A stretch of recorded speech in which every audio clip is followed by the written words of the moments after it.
Commander Taeho Kim stood on the bridge of the starship Indomitable. Through the large window he could see the stars of the Kepler system. The stars looked peaceful, but Taeho knew that peace would not last much longer. "Commander, we have received a message," said his officer, Lieutenant Dong-Soo Park. The young man's voice was tense. Everyone on the bridge could feel the worry in the air. Taeho turned to face the main screen. A hologram appeared. It showed an alien creature with purple skin and 4 arms. Its eyes were cold and filled with hate. This was Thexara, the leader of the alien alliance called the Hegemony. "Humans." Thexara spoke in perfect English, though his voice sounded like metal scraping against stone. "You have built colonies in our space. You have taken resources that belong to us. This stops now." The alien leaned forward, showing his sharp teeth. "You have 72 hours to leave all your colonies. Go back to your little planet Earth. If you do not obey, we will destroy every human ship and every human world. This is not a request. This is our final warning." The message ended. The bridge became very quiet. Taeho looked at his crew. These were good people, brave people, but he could see fear in their eyes. Everyone knew about the Hegemony. They were the most powerful alliance in the galaxy. "Sir, what are your orders?" asked Lieutenant Park.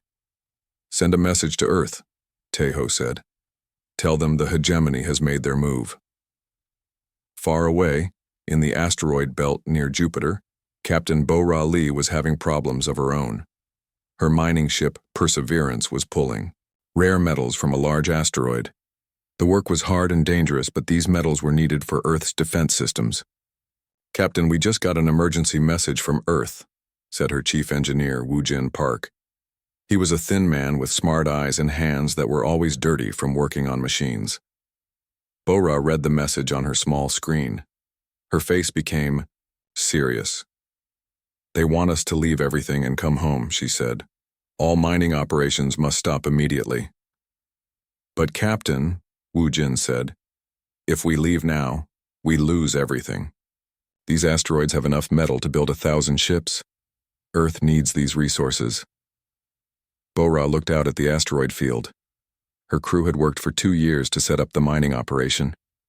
They had built homes here, made friends, created a small community in the cold of space. Now they had to leave it all behind.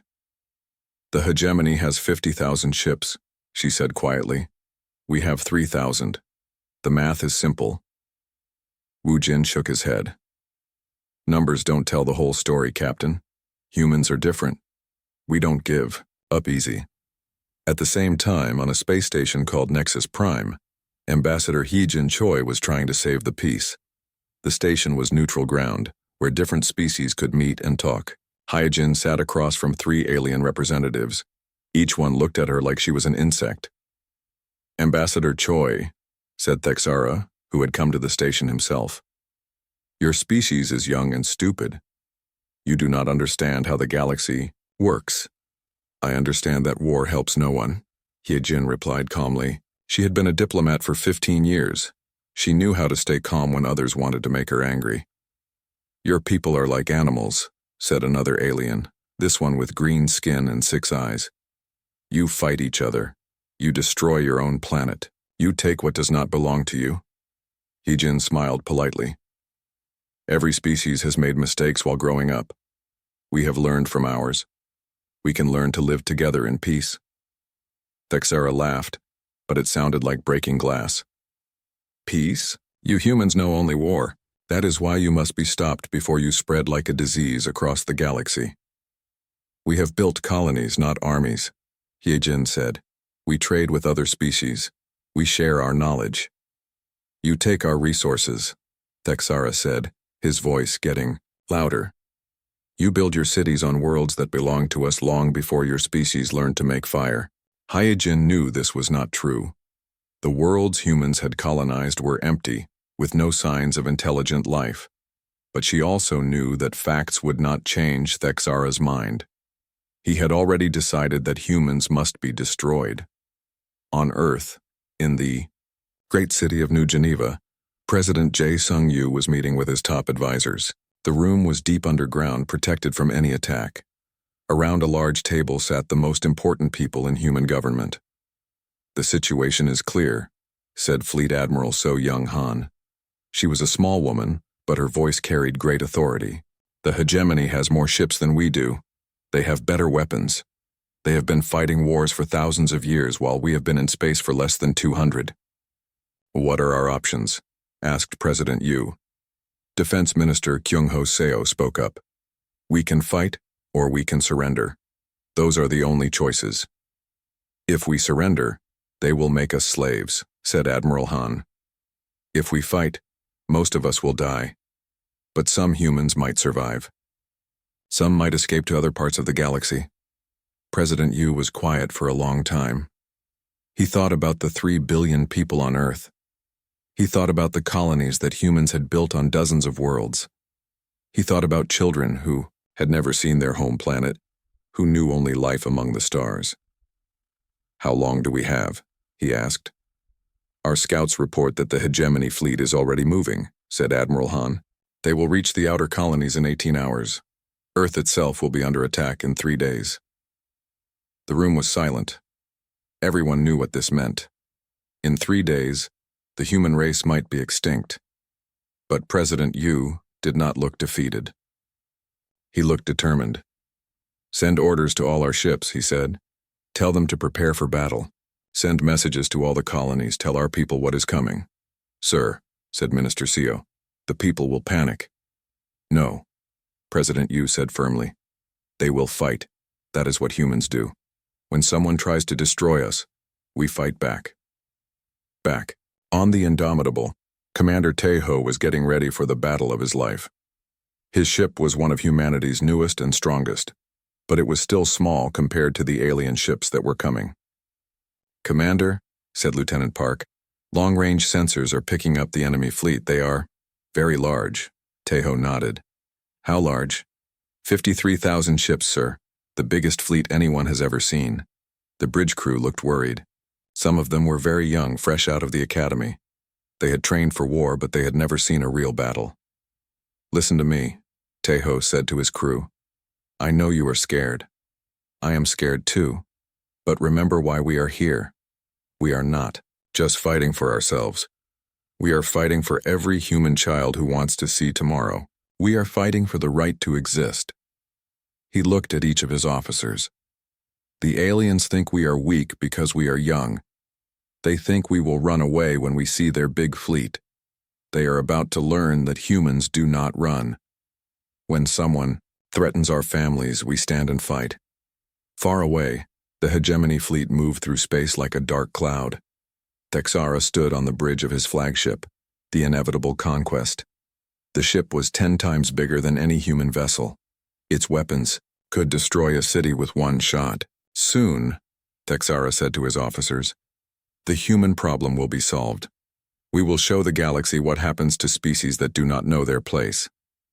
But as the alien fleet moved closer to human space, they did not know that they were about to face something they had never encountered before.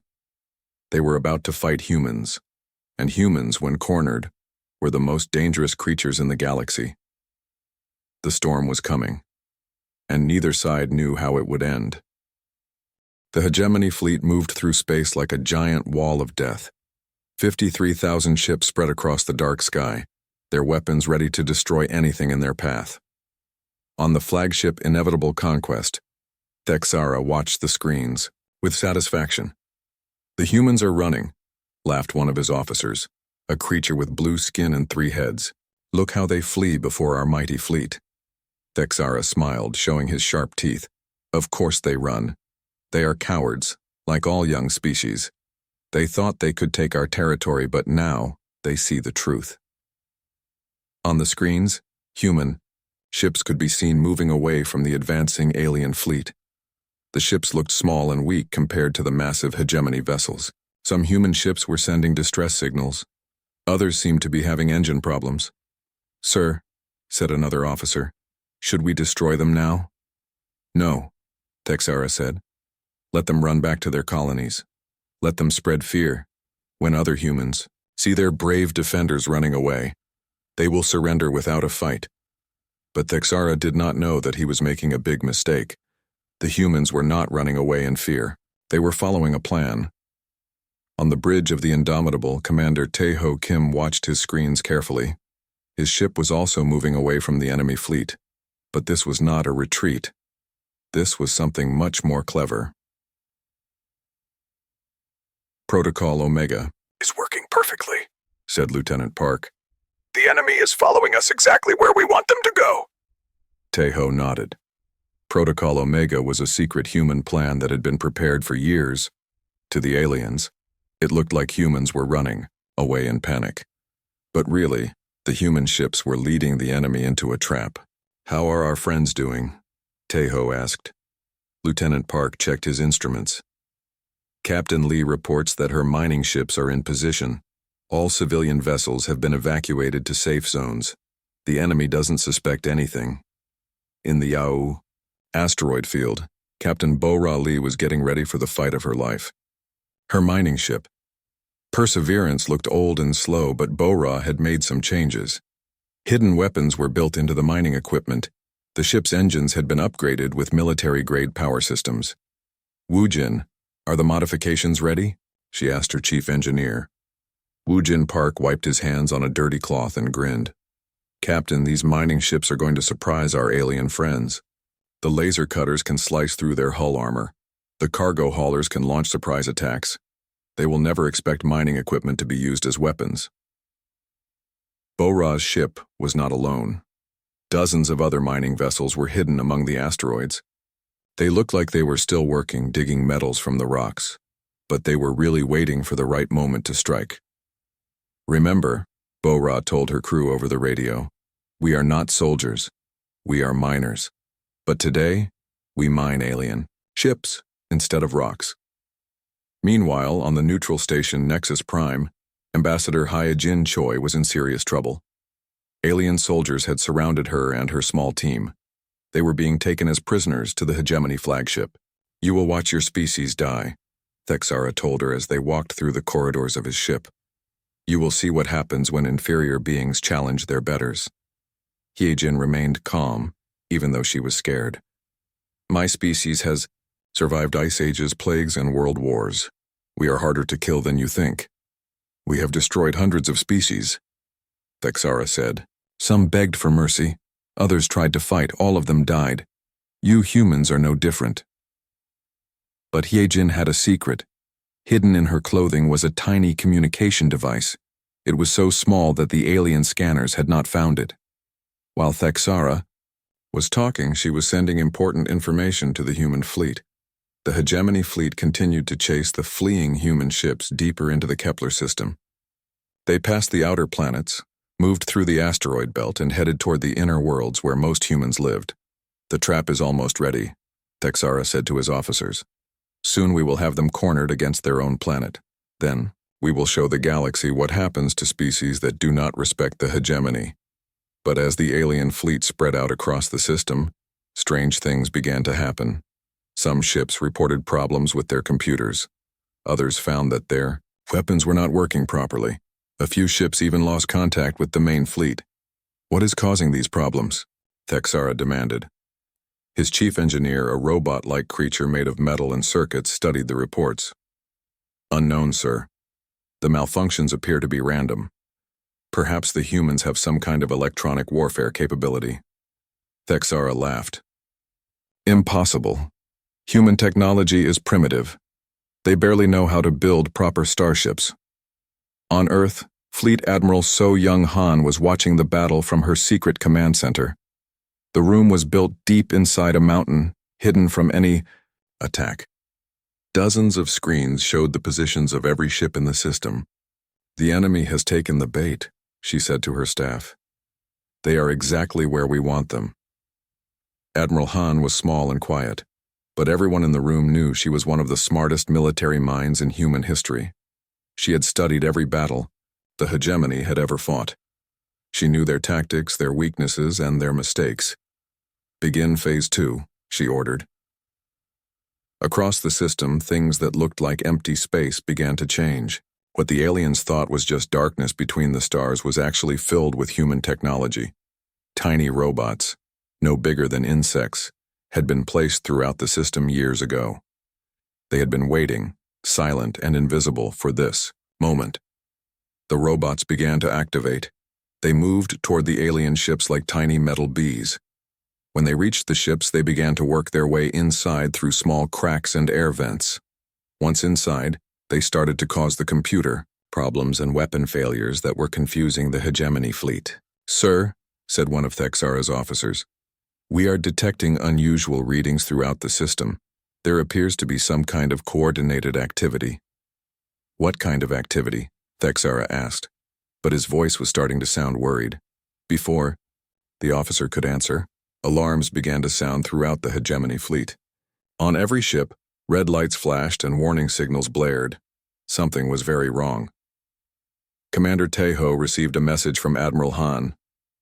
The time had come to stop pretending to run away. The human fleet, which had been moving away from the aliens, suddenly stopped. Then, to the aliens' complete surprise, the human ships turned around. "All ships," Tejo said into his communication system. "This is Commander Kim.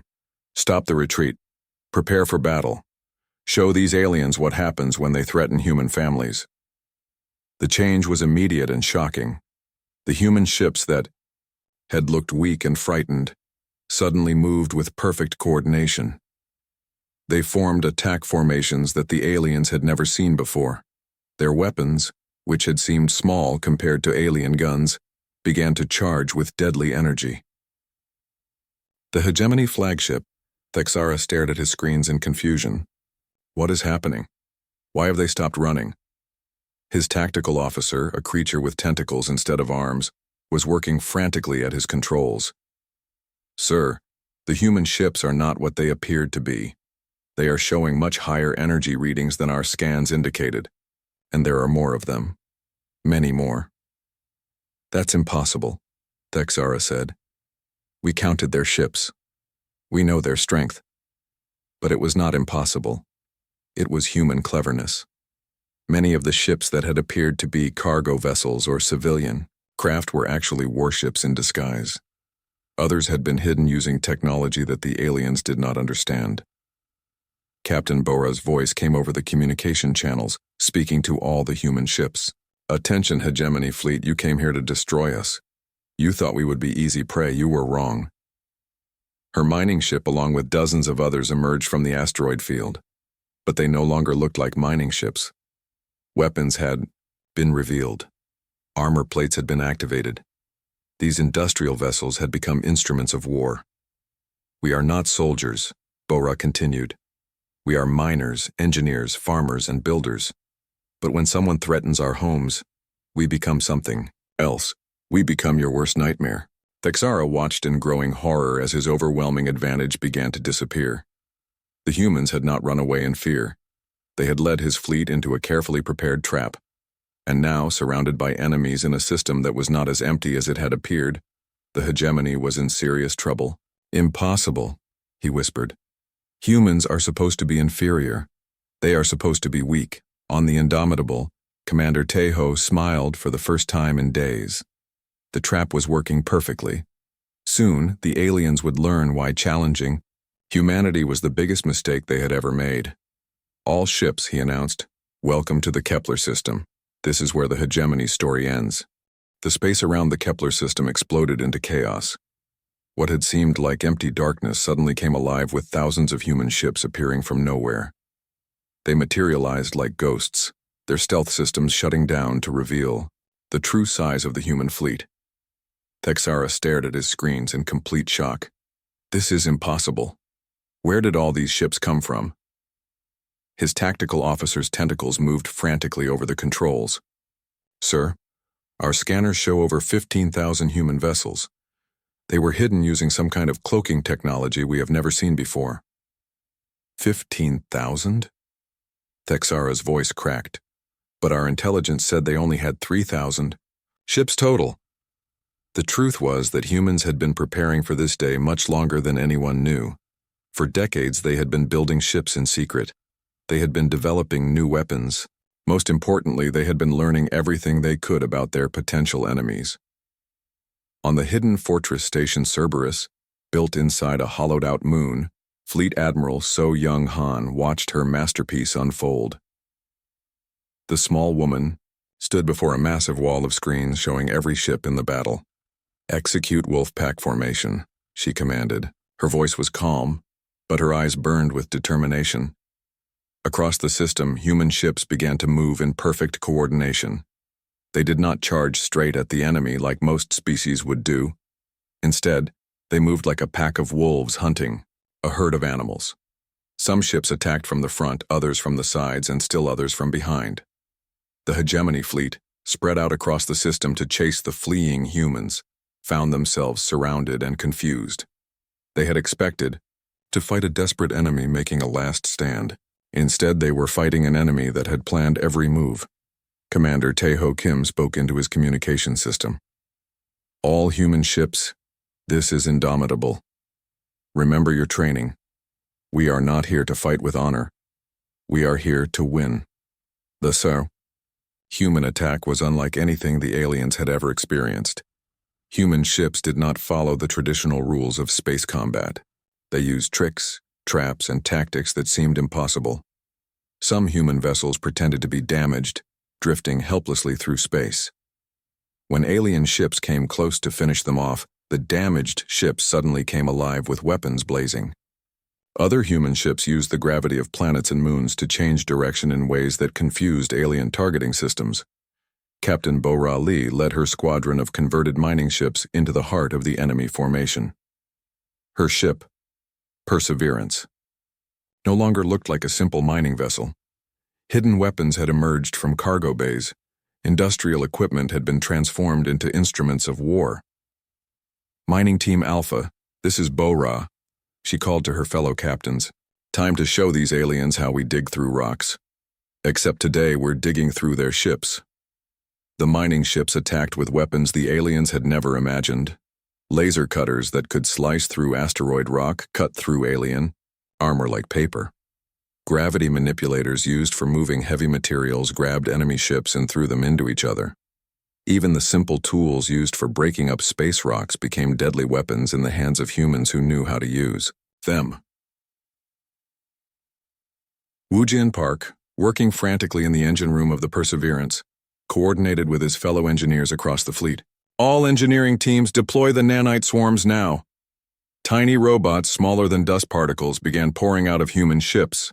These microscopic machines had been designed by human scientists specifically to fight alien technology. They moved through space like invisible clouds, seeking out enemy vessels. When the nanites found an alien ship, they worked their way inside through tiny cracks and air vents. Once inside, they began to shut down critical systems. Weapons stopped working. Engines failed. Life support systems began to malfunction. On the Hegemony flagship, Thexara watched his mighty fleet falling apart. Ships that had seemed invincible minutes before were now drifting helplessly through space. Others were exploding as human weapons. Found their weak points. "How is this possible?" he screamed at his officers. "Humans are supposed to be primitive. They are supposed to be weak." His chief engineer, the robot-like creature, analyzed the data coming from damaged ships.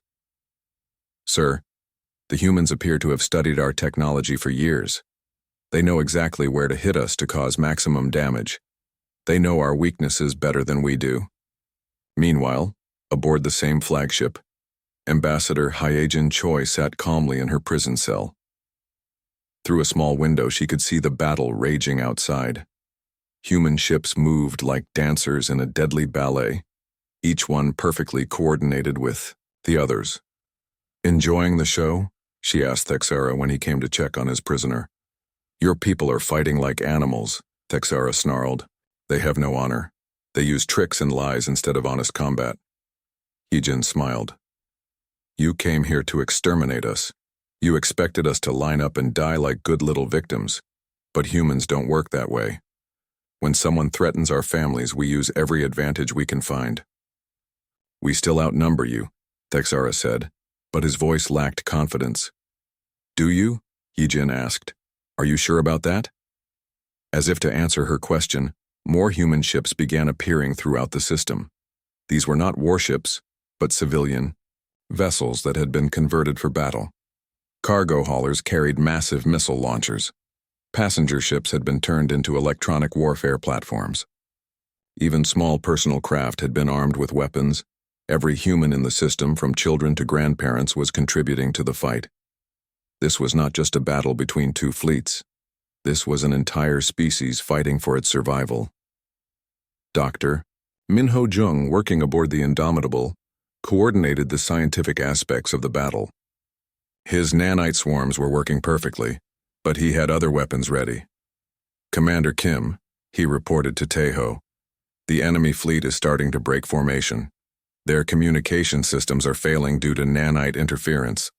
I recommend we proceed to Phase 3. Approved, Taeho replied. All ships prepare for final assault. The human fleet suddenly changed tactics again.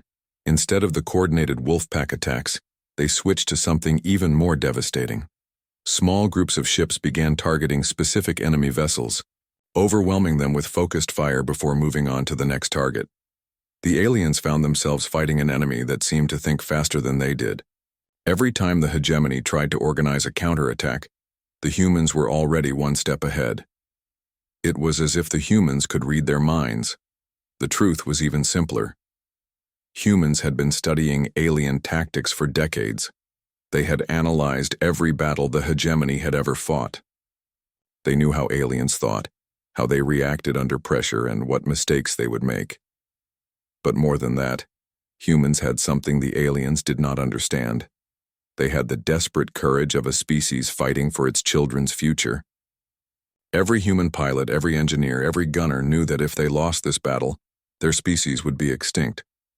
Bora's voice came over the communication channels again. All ships, the enemy is starting to retreat. Some of their vessels are trying to escape the system. Let them go? Asked one of her captains. No, came Admiral Han's voice from the Cerberus. No one leaves. No one goes back to tell others how to fight us. Today, the galaxy learns that challenging humanity has consequences. Human ships moved to block all escape routes.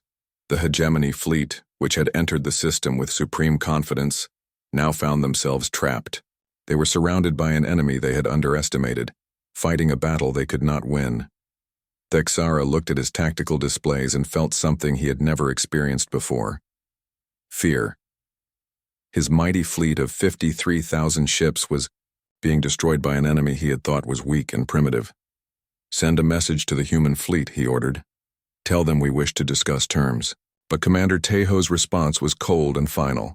Hegemony fleet, this is the United Earth Forces. You came here to exterminate us. You declared war on our entire species. There will be no negotiations. Surrender unconditionally or be destroyed. The trap had sprung perfectly. The hunters had become the hunted, and the galaxy was about to learn a lesson it would never forget. Thexara's face twisted with rage when he heard Commander Taeho's demand for unconditional surrender. The alien leader's forearms shook with anger as he slammed his fists on the control panel of his flagship. Never, he screamed at his officers. We are the hegemony. We have ruled the galaxy for 10,000 years. I will not surrender to these primitive humans. His tactical officer, the creature with tentacles for arms, looked worried. Sir, we have lost over 30,000 ships. Our fleet is scattered. Many of our allies are trying to retreat. Then we fight to the death, Thexara roared. Better to die with honor than live with the shame of defeat by an inferior species. But Thexara's decision to keep fighting would prove to be the worst mistake of his life. He was about to learn that humans, when pushed to their limits, could be more dangerous than any creature in the galaxy. On the bridge of the Indomitable, Commander Taeho received Thexara's refusal to surrender. He turned to his crew with a grim expression. The alien commander has chosen death over surrender, he announced. Very well. We will give him what he wants. All ships, prepare for total war. Show no mercy. The battle that followed was like nothing the galaxy had ever seen. Human ships moved with deadly precision, using tactics that seemed impossible. They fought not with the rigid formations that most species used, but with the fluid adaptability that made humans unique. Dr. Min-Ho Jung worked frantically in his laboratory aboard the Indomitable. His nanite swarms had already crippled thousands of alien ships, but he had been saving his most devastating weapon for last. "Commander Kim," he reported, "the new nanites are ready. These ones can not only disable enemy systems, but they can also take control of them." "Deploy them," Tae-ho ordered without hesitation. The new nanites spread through space like an invisible plague. When they reached alien ships, they did more than just cause malfunctions. They took control of weapon systems, turning alien guns against their own allies. They seized control of navigation systems, causing ships to crash into each other. The hegemony fleet began destroying itself from within. Meanwhile, Fleet Admiral So Young-han coordinated the human attack from her hidden command center. The small woman studied the battle displays with the calm focus of a master chess player. "The enemy is breaking apart," reported one of her officers. "Several alien species are trying to withdraw from the battle. Let the ones who want to leave go," Admiral Han said. "But mark their ships. We need to know who was willing to help exterminate us and who was just following orders." The alien alliance was indeed falling apart. The Nithak, a species known for their advanced technology, had seen enough. Their ships began withdrawing from the battle, trying to escape the system before they were all destroyed. The Korthak warriors, bred for honor in combat, found themselves in an impossible situation. They had been taught that running from battle was the ultimate shame, but staying meant certain death. Many of their ships continued fighting, but their hearts were no longer in it. Captain Bo-Ra Lee pressed her attack with ruthless efficiency. Her mining ships, now revealed as deadly weapons of war, cut through the enemy formation like sharks through a school of fish. "Engineering teams," she called to Woojin Park and his fellow engineers. "Target their supply ships. An army cannot fight without food and fuel." Woojin grinned as he worked his controls. "Already on it, Captain. Their logistics ships are sitting ducks. Without supplies, their big warships become floating metal coffins." The human strategy was brilliant in its simplicity. Instead of trying to destroy every enemy warship in direct combat, they targeted the support vessels that kept the fleet running. Fuel tankers exploded in brilliant fireballs. Food ships were reduced to space dust. Medical vessels were torn apart by mining lasers. Soon, thousands of alien warships found themselves stranded in space with no fuel, no supplies, and no way to continue fighting. On the Hegemony flagship, chaos ruled. Half the ship's systems had been taken over by human nanites. Weapons fired randomly. Lights flickered on and off. The artificial gravity kept changing, making it impossible for the crew to work properly. Ambassador Hyejin Choi watched the destruction from her prison cell with calm satisfaction. When Thexara came to see her again, he looked like a broken creature. "How?" he whispered. "How did your people do this? We had every advantage. We had more ships, better weapons, superior technology." Hyejin looked at him with something that might have been pity. "You made the same mistake that every bully makes. You thought that being bigger and stronger was enough. But you never learned the most important lesson in the universe." "What lesson?" Thexara asked. "Never corner a human unless you are prepared to kill them all," Hyejin said quietly. "Because if you fail to destroy us completely, we will come back stronger, smarter, and angrier than before." The battle raged for 6 more hours. By the end, the mighty Hegemony fleet had been reduced to burning wreckage scattered across the Kepler system. Of the 53,000 ships that had entered the system with such confidence, fewer than 5,000 remained functional. Those ships that could still move tried desperately to escape, but human vessels surrounded them on all sides. There was nowhere to run. Commander Tae-ho's voice echoed across all communication channels. "Hegemony survivors, this is your final warning. Surrender now, or join your comrades in death." This time, there was no refusal. One by one, the surviving alien ships powered down their weapons and sent surrender signals.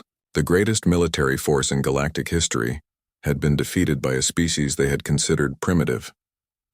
Thexara sat in his command chair, staring at the screens that showed the destruction of his fleet.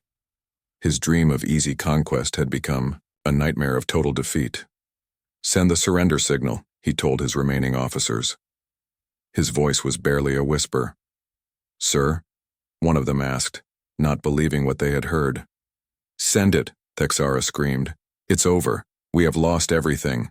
As the surrender signal went out, human ships began moving to secure the surviving alien vessels. Medical ships moved in to help wounded enemies. Prison ships prepared to take custody of war criminals. But for many humans, the victory felt hollow. They had won, but at a terrible cost. Thousands of human ships had been destroyed. Tens of thousands of brave men and women had died defending their species. On the Indomitable, Commander Tejo looked out at the battlefield. Space was filled with the wreckage of both human and alien ships. The stars that had seemed so peaceful just days before now reflected the light of burning metal and escaping gases. "Commander," said Lieutenant Park, "we're receiving surrender signals from all remaining enemy vessels. The battle is over. We've won." Tejo nodded slowly. "Yes, we've won. But the real question is, what do we do now?" The hegemony, the most powerful force in the galaxy, had been destroyed. Dozens of alien species that had followed them into battle were now at humanity's mercy. The balance of power in the galaxy had shifted forever. And in the silence that followed the battle, every surviving alien in the system understood one simple truth. Humanity was no longer the prey. They had become the predators. The galaxy would never be the same. 6 months had passed since the great battle in the Kepler system. The galaxy was a very different place now. On Earth, in the great city of New Geneva, President Jae-sung-yu stood before the United Nations Assembly to address not just humanity, but representatives from dozens of alien species. "Today marks a new beginning," President Yu said, looking out at the mixed crowd of humans and aliens. 6 months ago, the hegemony tried to destroy us. They failed, but we will not become the monsters they were.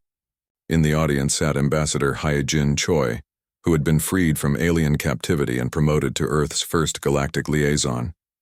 Next to her sat several alien diplomats, including some who had once served the hegemony. They looked nervous, unsure of their fate. "We offer friendship to those who come in peace," President Yu continued. "We offer protection to those who need it, but we also promise swift justice to those who threaten innocent lives." The president's words were broadcast across the galaxy. On hundreds of worlds, billions of beings watched and listened. Some felt hope. Others felt fear. All of them understood that humanity was now the most powerful force in known space. In a secure facility on Earth's moon, former hegemony leader Texara sat in a comfortable prison cell. He was waiting for his trial, where he would face charges for attempting to commit genocide against the human species. Unlike the harsh prisons of the old hegemony, his cell had books, comfortable furniture, and even a small window showing the earth below. Human guards brought him meals and medical care. They treated him with dignity, even though he had tried to exterminate their entire species. This confused Texara more than any torture could have. "Why?" he asked one of the guards, a young woman named Corporal Ji-eun Kim. "Why do you treat me well when I try to destroy your people?" Corporal Kim looked at him with calm eyes. "Because we are not you," she said simply. "We don't believe that might makes right. We believe that even enemies deserve basic dignity." Texara stared at her for a long moment. "Your species is strange," he said finally. "Maybe," Corporal Kim replied. "But our strangeness is what saved us." Meanwhile, in the rebuilt colonies of the outer system, Captain Bo-Ra Lee was overseeing the construction of new mining facilities. Her ship, Perseverance, had been repaired and upgraded with the latest technology. But more importantly, her crew now included aliens who wanted to work alongside humans. "Captain," said Woo-Jin Park, who had been promoted to Chief Engineering Officer of the entire mining operation, "the Nithak engineers want to share their gravity manipulation technology with us." Bo-Ra nodded. "And what do they want in return?" "Protection," Woo-Jin said. "Their homeworld is being threatened by pirates. They're asking for human ships to help defend them." Bo-Ra smiled. "Tell them yes. That's what allies do for each other." The integration of alien technology with human innovation was producing amazing results. Dr. Min-Ho Jung, now head of the Galactic Research Institute, was working with scientists from a dozen different species. Together, they were making discoveries that no single species could have achieved alone. The nanite technology is just the beginning, Min-Ho explained to a group of mixed human and alien researchers. By combining our adaptive programming with NITHAC quantum processing and Xelin bioengineering, we can create medical nanites that can cure diseases we never thought possible. In space, Fleet Admiral So Young Han commanded humanity's new deep space defense network. The fleet had grown from 3,000 ships to over 15,000, with more being built every day. But these were not ships of conquest. They were ships of protection. Our mission is simple, Admiral Han told her captains during a briefing. We protect those who cannot protect themselves. We keep the peace. And we make sure that no one ever again tries to exterminate an entire species. The Admiral's flagship was no longer the hidden Cerberus, but a massive new vessel called the Guardian. It was built with technology from many different species, a symbol of cooperation rather than domination. Commander Tae-Ho Kim, now promoted to Supreme Commander of Galactic Operations, often walked the corridors of the Guardian and marveled at what he saw. Human and alien crew members worked side by side. Former enemies had become trusted friends. "Sir," said his aide, Lieutenant Park, who had also been promoted, "we have received a request for help from the Korvax system. Their son is dying, and they need assistance evacuating their population." "How many ships do we need?" Tae-Ho asked. At least 50, sir. It's a big operation." "Send 100, Tae-Ho ordered, "and include medical ships and supply vessels. If we're going to help, we do it right." This was the new way of things. Humanity had become the galaxy's protector, but they used their power to help rather than to hurt. Species that had once feared humans now called them friends. Worlds that had been threatened by pirates or natural disasters knew they could call on human ships for help. But not everyone was happy with the new order. In the dark corners of the galaxy, some aliens whispered about revenge. They spoke of the human menace and plotted ways to bring down Earth's growing influence. One day, a young alien diplomat came to meet with Ambassador Hee-Jin Choi. He was nervous and kept looking around as if he expected to be arrested. "Ambassador," he said quietly, "there are rumors. Some species are forming a new alliance. They say humans have become too powerful. They want to challenge you again." Hee-Jin listened carefully. "And what do you think about these rumors?" The young alien was quiet for a moment. Then he said, "I think they are fools. I was there when the hegemony fell. I saw what happens when someone underestimates humanity." Hee-Jin smiled sadly. "Some beings never learn. They see our kindness as weakness. They mistake our mercy for softness." "What will you do if they challenge you again?" the alien asked. "They will. Same thing we did before," Hee-Jin said.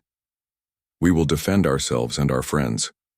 We will protect the innocent, and we will show the galaxy that challenging humanity is still the biggest mistake anyone can make." On that same day, far across the galaxy, a group of alien leaders met in secret.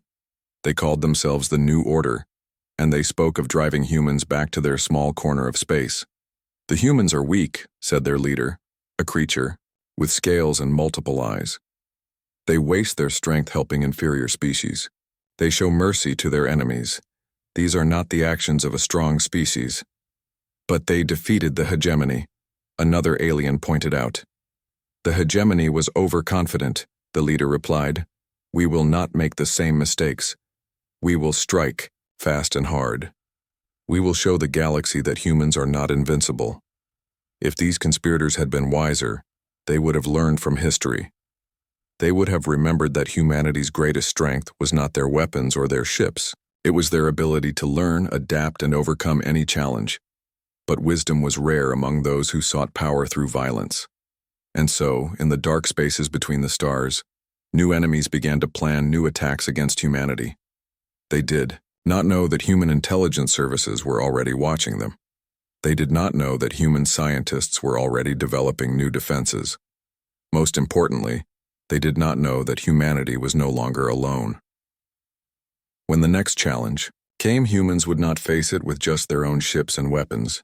They would face it with allies from across the galaxy, species that had chosen to stand with Earth rather than against it. Commander Tae-ho stood on the bridge of the Guardian, looking out at the stars. Somewhere out there, new enemies were plotting. But he was not afraid. Humanity had faced extinction before and survived. They had turned enemies into friends and weakness into strength. "Sir," said Lieutenant Park, "long-range sensors are detecting unusual activity in the outer rim. It might be worth investigating." Tae-ho nodded.